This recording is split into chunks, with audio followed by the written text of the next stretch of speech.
Marcos capítulo 11, versículos 27 a 33. Hoje foi um dia importante, foi um dia de votarmos para escolher o prefeito da nossa cidade, porque aqui teve segundo turno e não sei ainda o resultado, mas eu vi uns fogos aí, o pessoal comemorando, acho que foi bom o resultado, né? Mas quando nós escolhemos prefeito, vereadores, né, governadores, né, para o nosso país, para nossa sociedade, a gente está escolhendo, obrigado, a gente está escolhendo quem vai mandar em nós, não é assim? Quem é que manda, né? Quem é que vai mandar daqui para frente, a partir do ano que vem, quando prefeitos, vereadores tomarem posse, eles é que vão mandar na cidade. E esse versículo, esse parágrafo que nós vamos ler aqui em Marcos, ele fala também sobre isso, porque a gente vê aqui que é uma questão de autoridade, né? Jesus ele foi questionado com respeito a uma questão aí de autoridade. Então vamos ler Marcos 11, 27 a 33, convido os irmãos a ficarem de pé para lermos a palavra de Deus.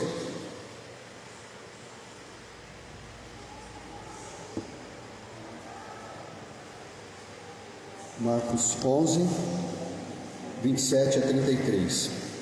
Então regressaram para Jerusalém, e andando ele pelo templo, vieram ao seu encontro os principais sacerdotes, os escribas e os anciãos, e lhe perguntaram: com que autoridade fazes estas coisas? Ou quem te deu tal autoridade para as fazeres? Jesus lhes respondeu: eu vos farei uma pergunta, respondei-me, e eu vos direi com que autoridade faço estas coisas. O batismo de João era do céu ou dos homens? Respondei. E eles discorriam entre si: se dissermos do céu, dirá, então por que não acreditastes nele? Se porém dissermos dos homens, é de temer o povo, porque todos consideram a João como profeta. Então responderam a Jesus: não sabemos. E Jesus, por sua vez, lhes disse: nem tampouco vos digo com que autoridade faço estas coisas. Vamos orar?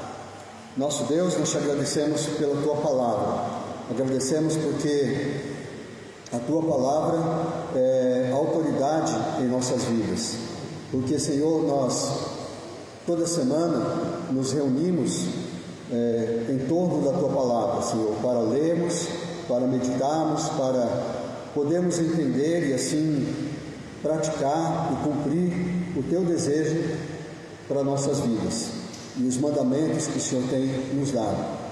Então, Senhor, que neste momento em que nós estudamos a tua palavra, que o Senhor possa falar em nossos corações, que o teu Espírito esteja nos ensinando, porque tu és o único que podes fazer isto em nossas vidas, de maneira que sejamos transformados, que os nossos quereres, nossos desejos sejam superados, Senhor, pelo teu propósito em nossas vidas.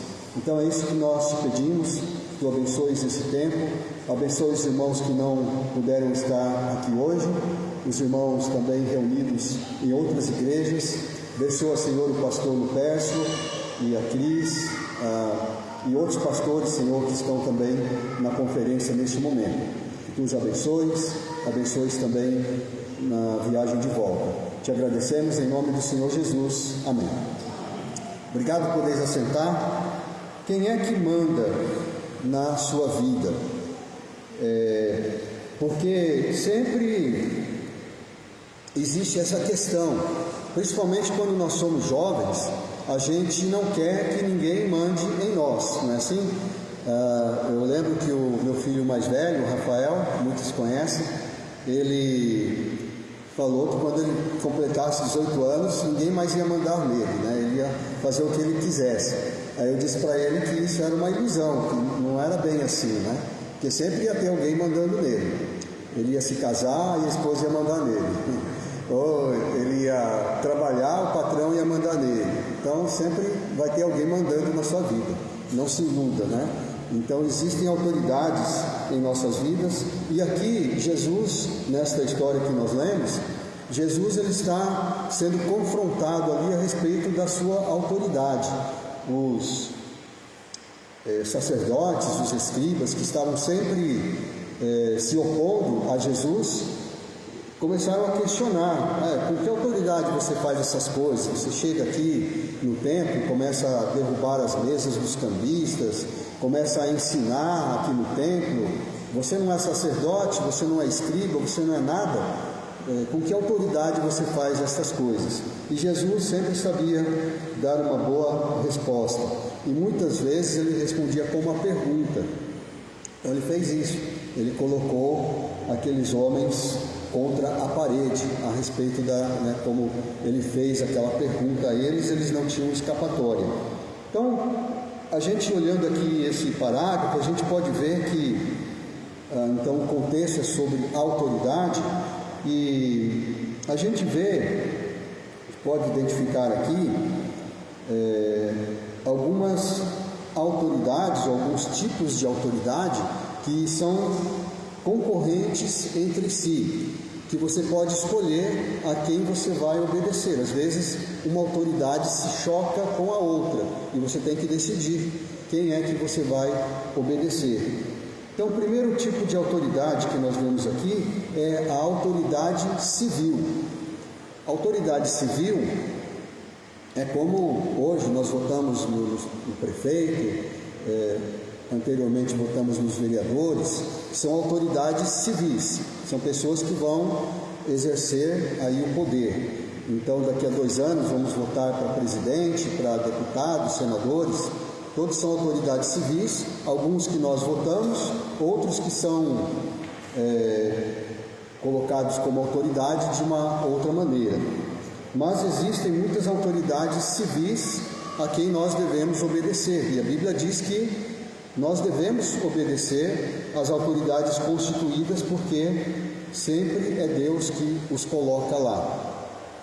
E então, quando eles chegaram aqui nos versículos 27 a 28 do texto que nós lemos, quando chegaram lá os principais sacerdotes, os anciãos, eles perguntam a Jesus: quem te deu tal autoridade para você ensinar, para você curar, para você fazer o que está fazendo? Esses sacerdotes, escribas e anciãos, eles eram autoridades eclesiásticas, mas eles acabavam também exercendo autoridade civil ali em Israel naquele tempo, porque eles tinham poder para prender, eles podiam julgar as pessoas, tinham um sinédrio que se reunia quando tinha alguma questão, eles podiam prender, podiam condenar as pessoas. Muitas vezes a gente lê na Bíblia que eles fizeram justamente isso, eles tinham então poder de polícia, eles iam lá com os soldados, então eles tinham uma autoridade civil, e é essa autoridade que eles estavam querendo exercer naquele momento, e questionando Jesus sobre a autoridade que eles tinham, porque eles se consideravam e eram de fato autoridades civis. Então, como autoridades civis, eles deviam ser obedecidos, e a Bíblia diz que nós devemos obedecer. Nós devemos obedecer em quase tudo. Tem algumas exceções. Por exemplo, a gente vê lá em Atos, capítulo 5, versículo 29, quando os discípulos são questionados também, são até presos e confrontados ali, porque eles receberam uma ordem e não estavam obedecendo. E aí Pedro respondeu para eles: antes importa obedecer a Deus do que aos homens. Então Pedro estava sendo ali em Atos 5:29, Pedro e os demais apóstolos, eles estavam sendo desobedientes à autoridade civil constituída, mas é porque a autoridade estava contrária ao que Deus estava dizendo. Então ele disse: é melhor obedecer a Deus. Antes devemos obedecer a Deus do que aos homens. Nós temos histórias assim, de pessoas que desobedeceram autoridades civis, porque estavam extrapolando a sua autoridade, estavam querendo mandar acima do que Deus manda. Vocês já ouviram falar de Anne van der Bijl? Nem sei se é assim que se pronuncia, isso é holandês, né? Anne van der Bijl. Nem sei se é assim que se pronuncia, mas é bem complicado aqui esse nome, né? Alguém já ouviu falar ou não? Alguém já ouviu falar do irmão André? Também não? Já ouviram falar de Missão Portas Abertas? Aí alguns já ouviram falar, né? Então, o Anne van der Bijl é o irmão André, né? Ele é apelidado como irmão André. E a Missão Portas Abertas é uma missão que foi fundada por ele, por esse homem. Ele nasceu em 1928 e tem um livro, né? Foi escrito um livro, uma biografia dele. Foram escritores, né? Um casal de escritores que foram entrevistando o irmão André, e ele foi falando a sua vida e eles foram escrevendo. Esse livro se tornou um grande campeão de vendas, e esse livro é chamado O Contrabandista de Deus. Já ouviram falar desse livro? Se vocês não leram, é um bom livro para se ler, porque o irmão André, ele vivia na época em que ainda existia a União Soviética, e a União Soviética tinha lá controle sobre todos os países que faziam parte desta União, e era tão forte o poder que eles exerciam, que era chamado ali, contorno, né, das fronteiras deles, era chamado de cortina de ferro. Então era uma cortina de ferro comunista, onde as pessoas não eram livres para entrar, sair e tudo isso, como acontece normalmente nos países mais abertos, países democráticos.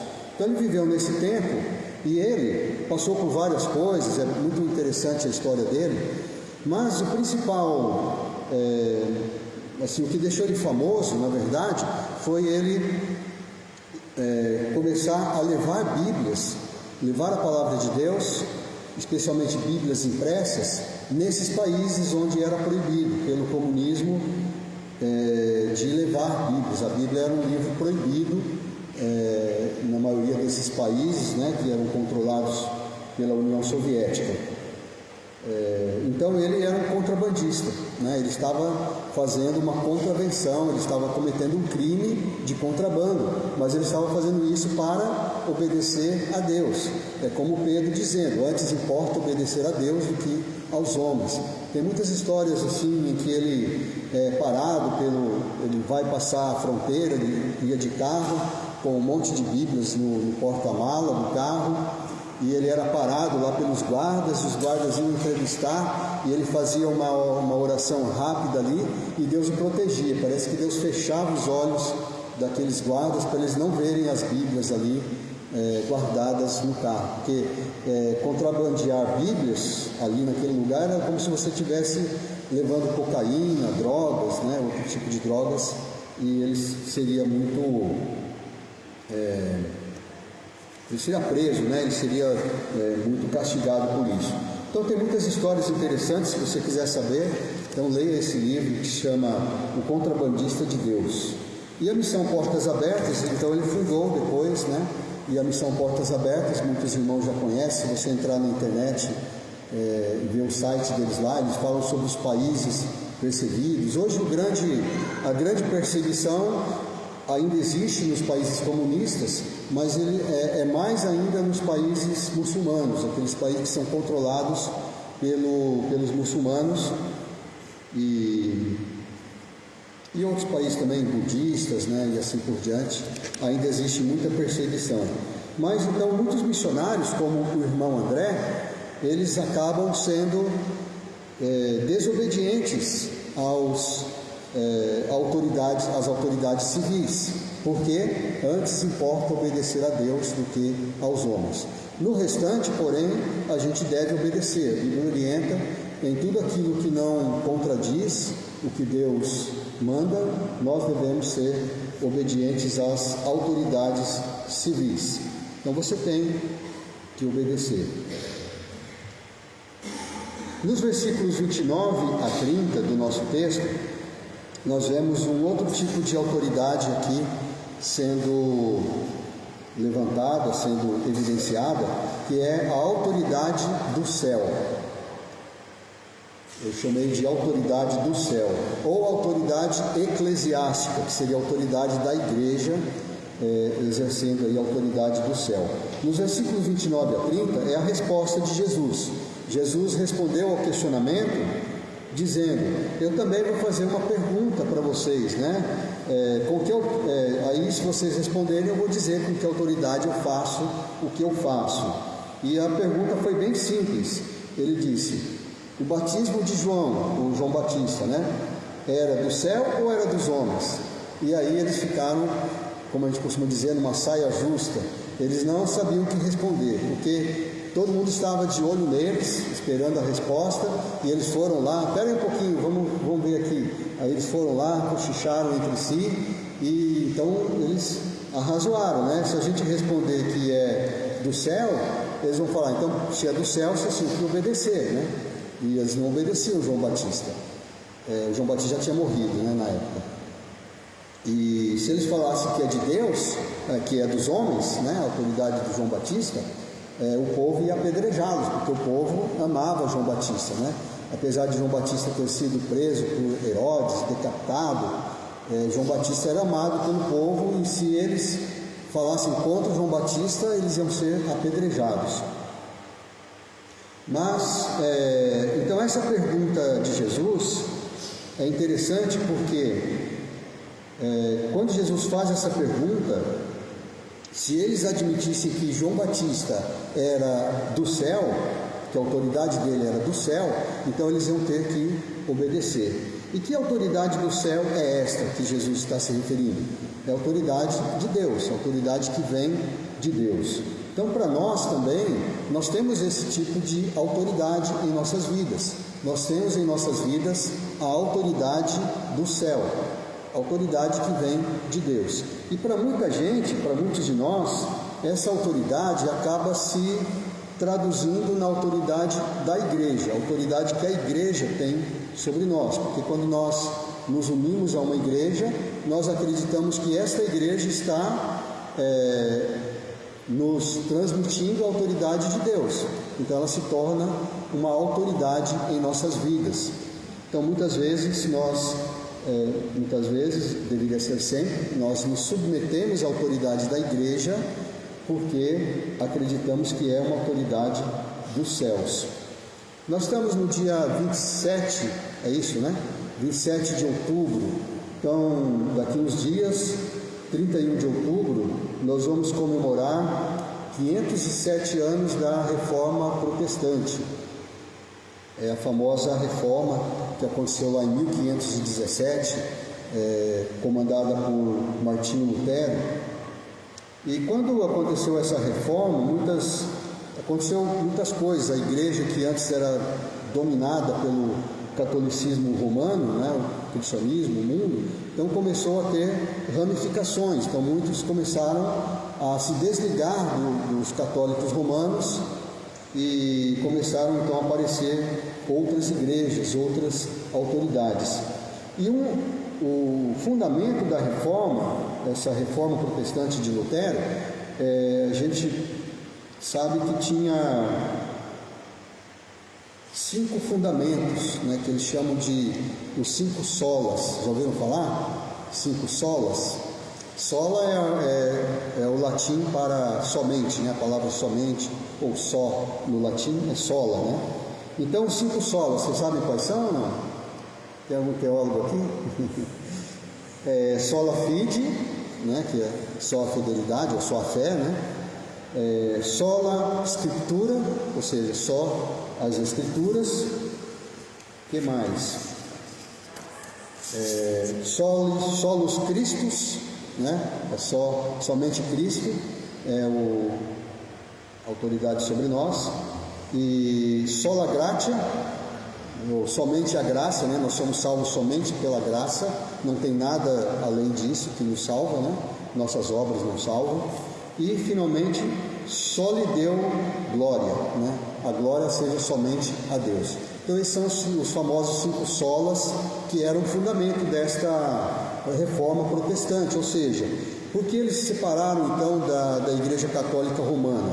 É porque eles tinham outras autoridades que eles não reconheciam, principalmente a autoridade do Papa, como se ele pudesse ser representante de Deus na terra, e tudo que ele dizia tinha que ser obedecido. Então eles questionaram isso e falaram: não, na verdade as autoridades sobre nós são essas 5 autoridades: somente a fé, somente a Escritura, somente Cristo, somente a graça, e a glória seja somente a Deus. Então 5 solas, é isso que eles aceitaram então como autoridade vinda dos céus, autoridade do céu.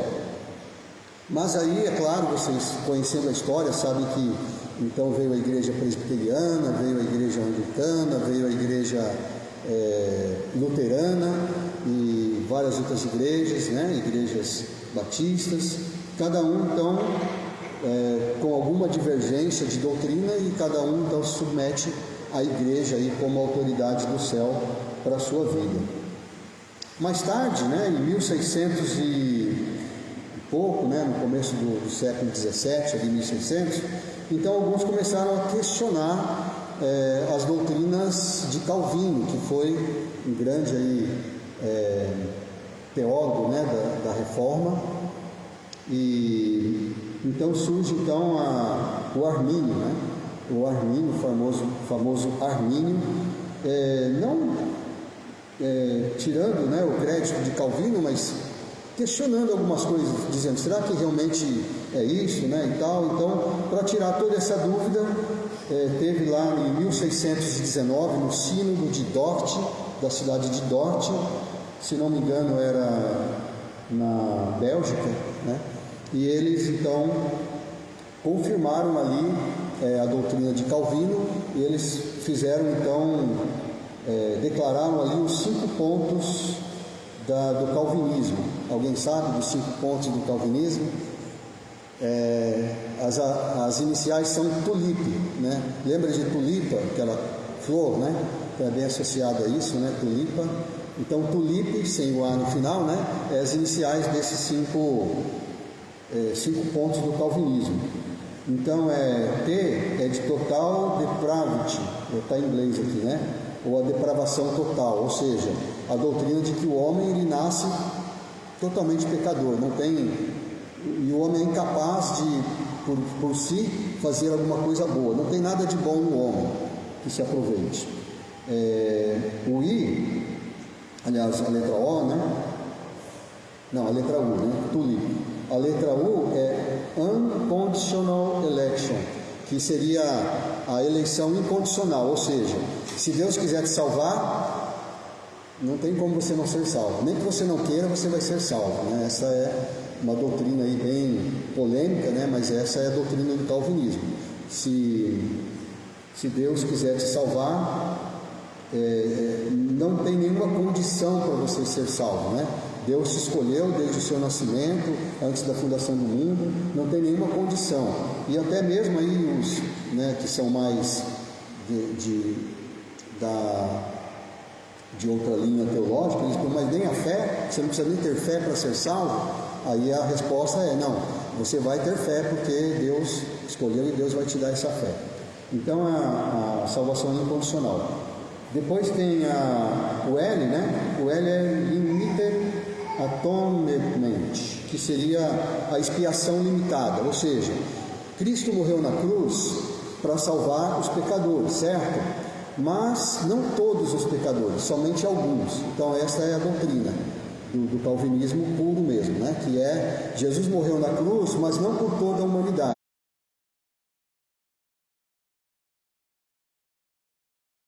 aqueles que serão salvos.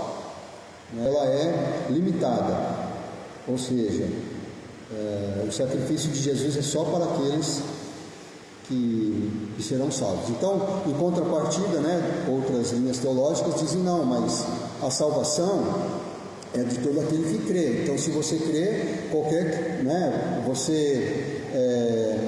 um que crê vai ser salvo. Então, Jesus morreu por todos, pelo mundo inteiro. Mas só aqueles que aceitarem a Cristo é que serão salvos. Então, existe essa condição. Mas eles dizem que não, que Deus já sabia quem ia ser salvo, quem não ia ser salvo. Então, Jesus morreu só pelos que serão salvos. Então, é essa controvérsia aí. E depois, o I, a letra I, é irresistible grace. A graça irresistível. Então, isso é que diz que você não tem como resistir à graça de Deus. Se Deus escolheu, você vai ser salvo. Não tem jeito. Você pode fazer o que você quiser, Deus vai te salvar do mesmo jeito, porque é Deus que te escolheu. E por final, a letra P é perseverance of the saints, ou a perseverança dos santos. Ou seja, aquele que é salvo, ele vai perseverar. Não tem como ele não perseverar, porque Deus já determinou isso, e tudo isso. Então são coisas assim. Aí depois, então, surge sempre essa briga, briga, em certo sentido, teológica. Alguém já perguntou para você se você é calvinista ou arminiano? Já perguntaram isso para você? Então, se perguntar, você pode saber que ele é um calvinista.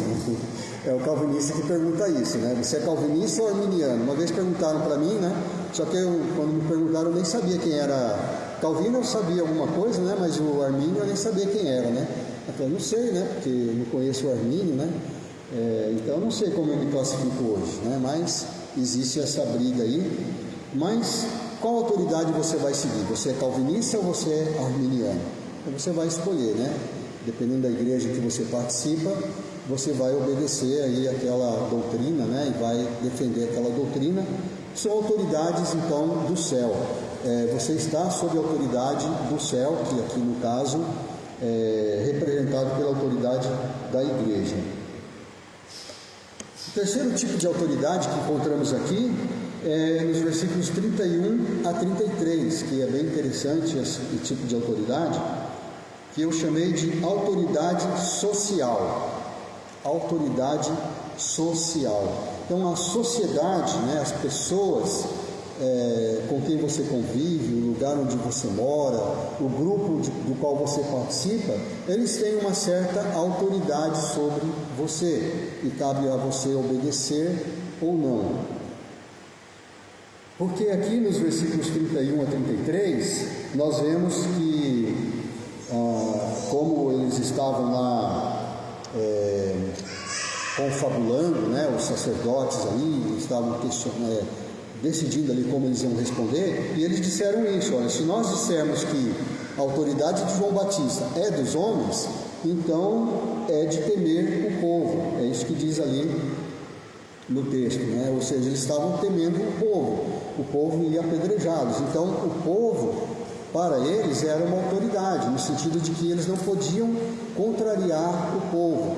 Por isso que eles ficaram numa saia justa, para eles já sabiam que eles não reconheciam que João Batista era de Deus, por isso que eles atuavam contra João Batista, estavam atuando também contra Jesus, mas eles não podiam admitir isso publicamente, porque eles temiam o povo. Então, de certa forma, o povo exercia uma influência sobre eles, que era uma autoridade. Então, isso acontece na nossa vida também. O povo, ou a gente pode dizer a sociedade, ela exerce uma autoridade sobre nós, uma influência que acaba se tornando uma verdadeira autoridade. Nós temos exemplos bíblicos disso, outros exemplos bíblicos, por exemplo, o rei Saul. Se você conhece a história do rei Saul, você pode ver que em pelo menos 3 momentos na vida dele, ele foi assim... Teve coisas na vida dele que ele tomou decisões erradas ou certas, baseado na vontade do povo. Por exemplo, em 1 Samuel capítulo 13, versículos 8, 11 e 12, nós vemos ali que ele acabou cometendo um grande erro, acho que o maior erro da vida dele como rei, que foi usurpar a posição de um sacerdote. Ele chegou a oferecer sacrifícios, coisa que o rei não podia fazer. Só quem podia fazer era um sacerdote. Mas por que aconteceu isso? Que estavam reunidos para a batalha, e aí o Samuel, né, o profeta e sacerdote Samuel, ficou de chegar lá para oferecer sacrifícios, para buscar a bênção de Deus, e marcou um determinado prazo com ele de chegar lá. Não sei se ele atrasou ou não, mas a Bíblia dá a entender que ele talvez tenha atrasado um pouco para chegar. E o Saul ficou desesperado, porque ele estava vendo que o povo, né, o exército ali, estava começando a ir embora, porque Samuel estava demorando para chegar, ainda não ofereceram sacrifícios. Isso era muito importante para o povo, para elevar o moral das tropas, né? E aí o rei Saul então tomou essa decisão, que foi muito errada da parte dele, né? Ele falou: não, então eu mesmo vou oferecer o sacrifício. Aí o povo voltou ali e tal, e aí ele estava ainda oferecendo o sacrifício, Samuel chegou, né? E deu maior bronca nele, disse que Deus estava então, por causa disso, Deus já estava reprovando Saul, não podia ter feito isso. Mas ele fez isso por causa da pressão do povo, né? A autoridade social, a gente pode dizer. Em outro momento, foi em 1 Samuel capítulo 14. Ele, por exemplo, no versículo 45, a gente vê que ele, nesse caso foi uma coisa boa, né? Porque ele tinha tomado uma decisão precipitada de proibir o povo na batalha de comer, né? Falou: não, hoje nós vamos fazer jejum. Então decretou um jejum no meio da batalha. Imagina isso, né? Os soldados lutando lá e ele decreta um jejum. O soldado, se ele não se alimentar, ele vai ficar muito fraco, né? Porque precisa de muita energia. Mas ele fez essa coisa errada aí, o povo obedeceu, né? Mas o Jonatas não tinha, o Jonatas, que era o filho dele, não tinha ouvido quando ele falou isso. E aí eles estavam no meio da batalha, e no meio da batalha eles acharam um lugar lá que tinha mel.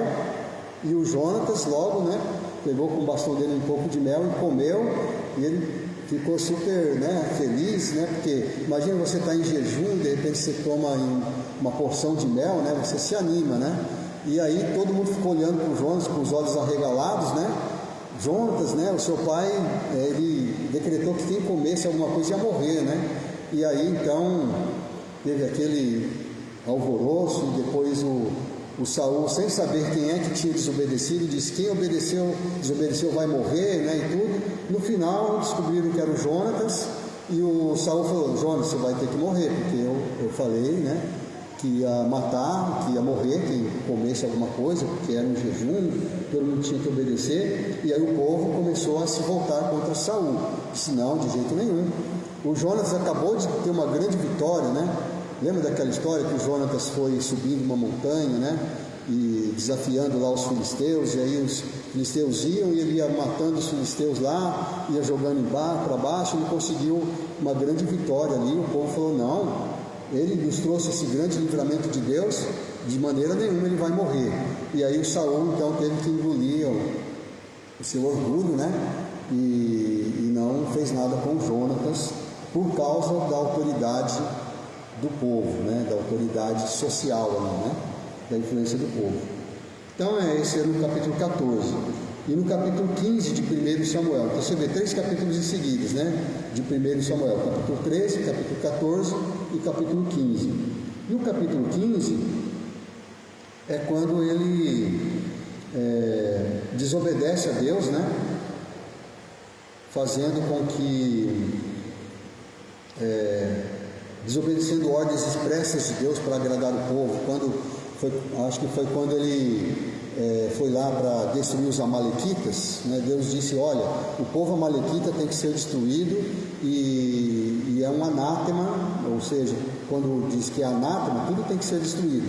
Mais ou menos naquele caso lá do Acã, né? Da cidade de Jericó, né? Que ele pegou algumas coisas e por isso teve uma maldição.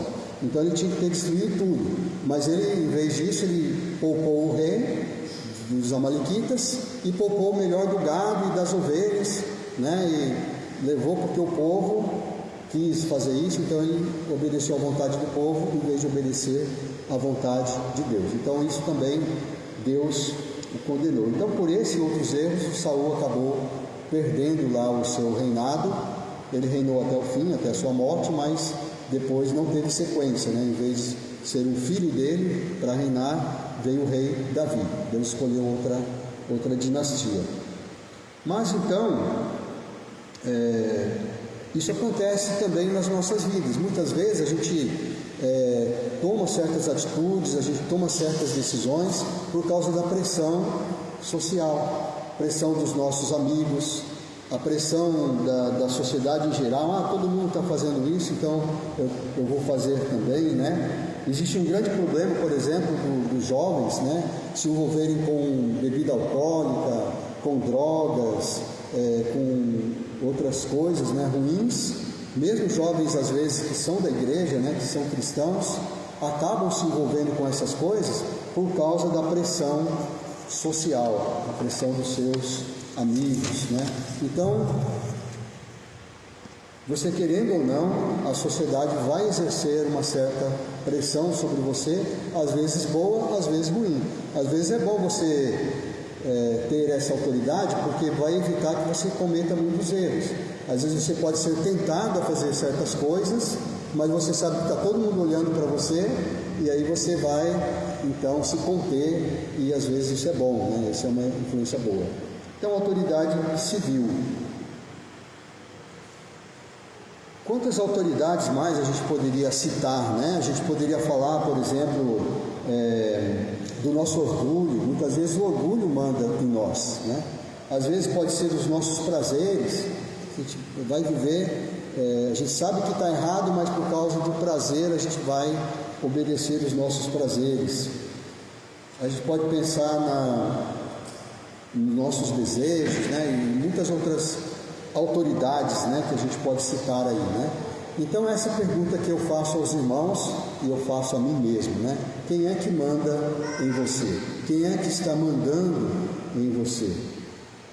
E como é que você está obedecendo ou não essa autoridade, né? Então, deixo esse desafio aqui para os irmãos e para mim mesmo, porque nós temos autoridades civis a quem devemos obedecer, temos autoridades eclesiásticas, que seria a igreja, né? A autoridade representando a autoridade do céu, e temos a autoridade social, a autoridade do meio onde a gente convive, que também exerce autoridade sobre nós. Mas nós temos que nos lembrar que devemos obedecer a essas autoridades até um certo limite, como Pedro falou, né? Antes importa obedecer a Deus do que aos homens. E Jesus, ele disse em Mateus 7,13, você deve entrar pela porta estreita que conduz à salvação. Larga é a porta, né, o caminho que leva para a perdição. São muitos os que andam por ele. Então você tem que entrar pela porta estreita. Nesse sentido, Jesus está dizendo que a autoridade social, ou seja, né, a gente não pode ir junto com a grande multidão. A gente tem que fazer algumas coisas que as pessoas ao nosso redor vão nos condenar, porque nós estamos indo contra eles, né, contra o que eles fazem, porque nós estamos andando no caminho estreito. E é claro, né, a maior autoridade sobre nossas vidas são as Escrituras. Mesmo que a igreja, né, se a igreja estiver pregando coisas que não são de acordo com a palavra de Deus, também nós não devemos obedecer. E é claro, né, nós devemos obedecer o Senhor das Escrituras, né, o autor das Escrituras, o nosso Deus, o nosso grande Salvador, Senhor Jesus Cristo. Amém? Que assim seja em nossas vidas. Vou convidar o irmão Osano para vir aqui novamente para terminar e fazer uma oração.